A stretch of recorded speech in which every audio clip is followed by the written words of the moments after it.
മൺമറഞ്ഞു പോയെങ്കിലും നമ്മുടെ മനസ്സിൽ ഇന്നുമുള്ള പ്രിയപ്പെട്ട കലാകാരൻ ശ്രീ കലാഭവൻ മണിച്ചാണ്.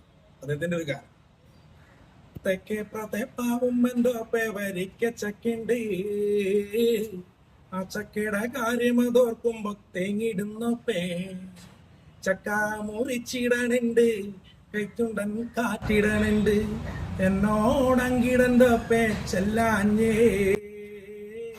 തെക്കേപ്പുറത്തെ കുഞ്ഞറത്തേക്കൊന്നും ചെല്ലാഞ്ഞേ, ചക്ക മുറത്തിലതിട്ട് പൊന്നുണ്ണീനെ തോളിലതിട്ട് മൂളിപ്പാട്ടു പാടിയ നേരം കുഞ്ഞുറങ്ങി, ആ ഉറക്കം പൊന്നുങ്ങട്ടെ സഹിച്ചൂടാ, അച്ഛനല്ലേ താവന്നതുണ്ണി, പൊന്നുണ്ണി നീ കണ്ണു തുറക്ക്, ഏറെ നേർച്ച നേർന്നിട്ട് കിട്ടിയ മുത്തല്ലടാ പൊന്നെ, എന്ത് കീടപ്പാണമ്മയ്ക്ക് കണ്ടൂട്ടാ. Hello, friend.